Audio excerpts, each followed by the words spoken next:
Дараагийн мэдээг танилцуулъя. Сүүлийн өдрүүдэд Куб улс эрчим хүчний хямралд ороод байгаа. За энэхүү хямралыгаа шийдвэрлэх зорилгоор Оросын холбооны улсаас түүхийн нефт авахар болсон байна. За Америкийн нэгдсэн улсын зүгээс тус улсад бол газрын тосны хориг тавьсан байсан. За энэхүү хоригоо үл харгалзан түүхийн нефт авчсан Оросын танкерыг Куб руу явахыг зөвшөөрсөн гэж Нью-Йорк Таймс сонин ням гарагт мэдээлсэн байна. За нийтдээ 730 мянган баррел түүхийн нефт тээвэрлсэн. Энэхүү одоо Анатолий Клоткин нэртэй хөлөг онгоц ням гарагт Кубын зүүн үзүүрт 12 зангилаа хурдтай явж байсан гэж хөлөг онгоцны хяналтын мэдээлэлээс мэдээлсэн байна. За Франц пресс агентлагийн мэдээлснээр уг хөлөг онгоц нь мегмар гарагт Матанс нэртэй бомбдод ирэхээр төлөвлөж байгаа юм байна.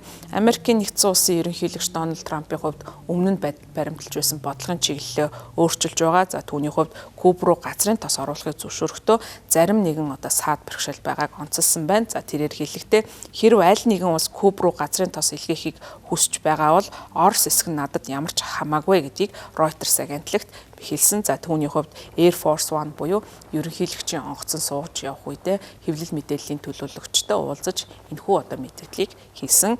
Куб улсын хувьд эдийн засгийн хямралын ирмэг дээр байгаа. За энэ нь бол 1-р сарын 3-нд Куб улс айн одоо гол бүс нутгийн холбоотон эрчим хүчний нийлүүлэгч Венесуэлийн ерөнхийлөгч Николас Мадурог Америкийн нэгдсэн улс баривчлан авсан. За үүний дараагаас эхлээд Америкийн нэгдсэн улсын ерөнхийлөгч Дональд Трампын хувьд энэхүү одоо Куб аралд бодит одоо түлшний хориг тавьснаас нөхцөл байдал улам дорцсон байдалтай байгаа. За Америкийн нэгдсэн улсын ерөнхийлөгч Дональд Трамп улс орнуудыг Гаванад газрын тос зарах юм бол тэднийг тарифаар одоо шийтгэн гэж сүрдүүлсэн. За мөн коммунист намыг удирддаг энэхүү арлыг бол найрсаг байдлаар эзлэх төлөвлөгөөтэй байгаа гэдгээ мөн ярьж байсан.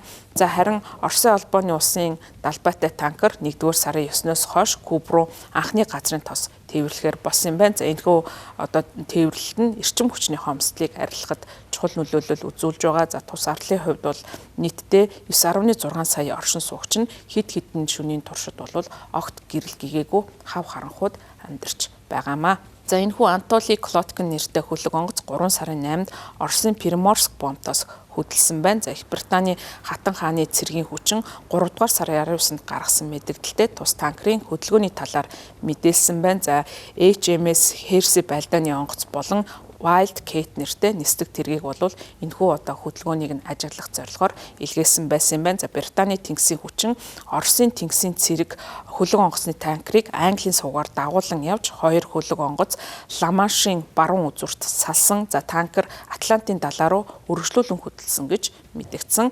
Нью-Йорк Таймс сонин ням гаргийнхаа мэдээлэл дурдахтаа Америкийн нэгдсэн улсын эргийн хамгаалтын алба хориг арга хэмжээ авсан хөлөг онгоцыг Куб руу явахыг зөвшөөрсөн гэж Америкийн нэгдсэн улсын өндөр албан тушаалтныг иш татан мэдэгдсэн. Америкийн нэгдсэн улс Израилийн Ирантай хийж байгаа дайны улмаас дэлхийн зах зээл дээр газрын тосны нийлүүлэлт тасалдалд орсон. За үүний улмаас бол мөн Америкийн нэгдсэн улс Оросын холбооны улсын эсрэг авсан байсан хориг арга хэмжээгээ төр сулруулах юм шийдвэрийг гаргаж байгаа. За тодорхой хугацаанд Оросын холбооны улс өөрийн газрын тосны бүтээгдэхүүнүүдийг босод оронд экспортлохыг нь зөвшөөрсөн ийм байдалтай байгаа юм. За одоогийн байдлаар Ормосын хоолой хаалттай байгаа. За мөн Кубад нөхцөл байдал хүндэрсэн ийм байдал үүсэж байгаа. За Кубын хувьд газрын тос түүхийн нефтээ голчлон Венесуэл улсаас авдаг байсан. За харин Америкийн нэгдсэн улсын ерөнхийлөгч Дональд Трампыг хэрэгжүүлсэн цэргийн ажиллагааны улмаас тухайн одоо хяналт бодит одоо байдлаар бол энэхүү тус улсад тасалдал нүүрсэн учраас энэхүү эрчим хүчнийхээ асуудлыг шийдвэрлэх зорилгоор уламжлалт холбоотон болох Оросын холбооны улсад хандаж энэхүү тусламж авах боломжтой болж байгаа юм. За Америкийн нэгдсэн улсын ерөнхийлөгч харин энэхүү одоо Оросын холбооны улсын тусламж үзүүлэх үйлдэлийг нь